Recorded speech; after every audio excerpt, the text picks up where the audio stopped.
Des incursions d'hommes en uniforme dans les concessions minières des particuliers au Katanga suscitent l'indignation des concessionnaires qui réclament sécurité et protection.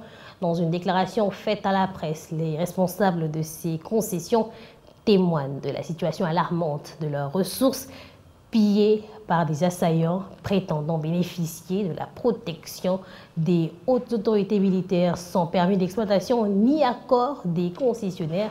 Les détails de cette situation sont développés dans ce dossier réalisé par Jean-Claude Mukinga.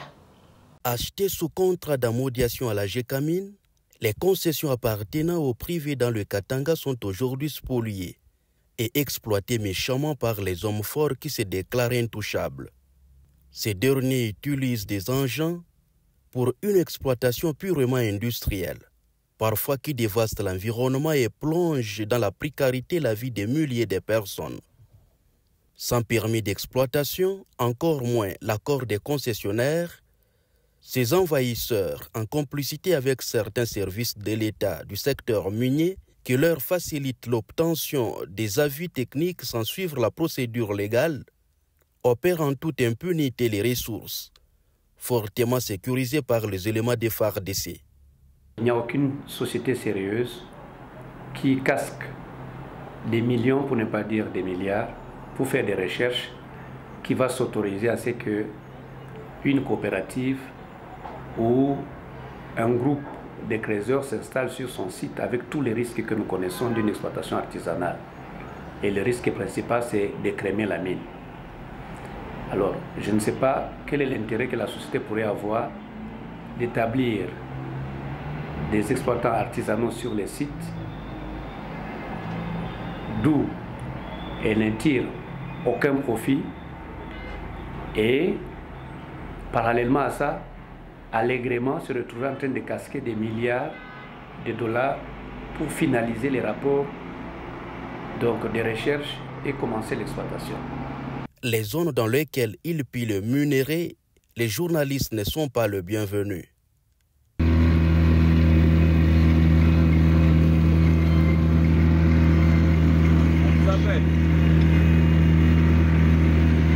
C'est tout un voyage par la voie maritime qui nous a pris environ des heures aller et des heures retour pour arriver au village Kaongo, où nous sommes allés tenter de palper du doigt la réalité.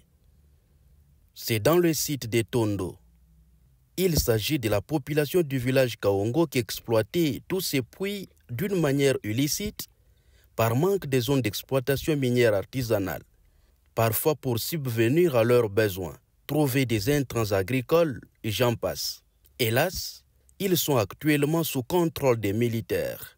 Comment les hommes en uniforme sont-ils arrivés à Kaongo? Que les a amenés et comment se présente en ce moment la situation? Sheye tulifanya cooperative yetu, cooperative Umoja. Ile cooperative Umoja tukatafuta batu bakuchangana nabo porque tufanye cooperative yetu. Kwa kifupi tukampata Mese Ewing.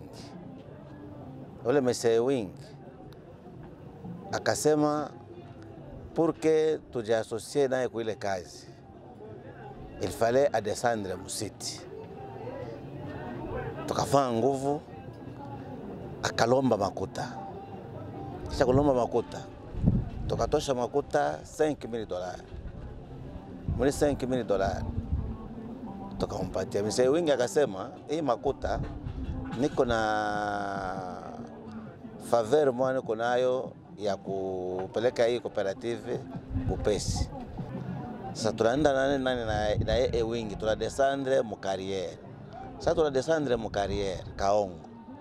Anafika mu Kaongo, anaona carrière, après avoir kuona carrière, inamuimpressione yeye, impatie atukontourne sheye ye abebe le carrière. Anatoka, anaenda kubona general, panampata na nani na Tumba comme famille présidentielle. Parce que Tumba mwanamke ndio mwenye bali representer na sema nani famille présidentielle. Bana toa attaché hapa. Tumba anakwenda Kinshasa, après kwenda Kinshasa anaenda kuya na banani baja ya nani ya semap porque bafanya nini baba installe kule banatoka banapenda kuba installe na shebe tulitosha makuta yetu tunapatia banatoacha mais banafanya yapo coopérative na shebe tunabakia kuhangaika. Ces images sont prises stratégiquement. C'est toute une vie ici. Le militaire perçoit de l'argent, octroie les puits et la coopérative fonctionne.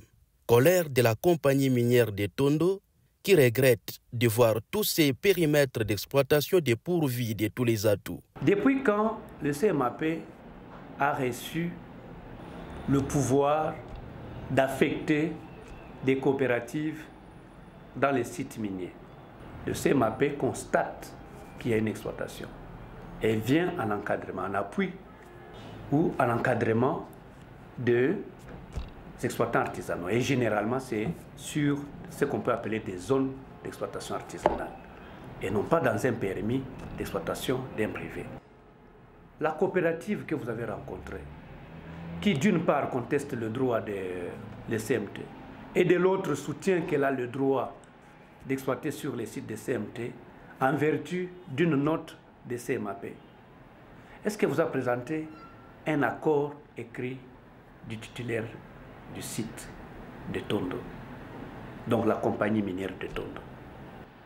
Est-ce qu'une exploitation artisanale qui est faite par des artisanaux, est-ce qu'elle requiert l'encadrement des éléments de FRDC?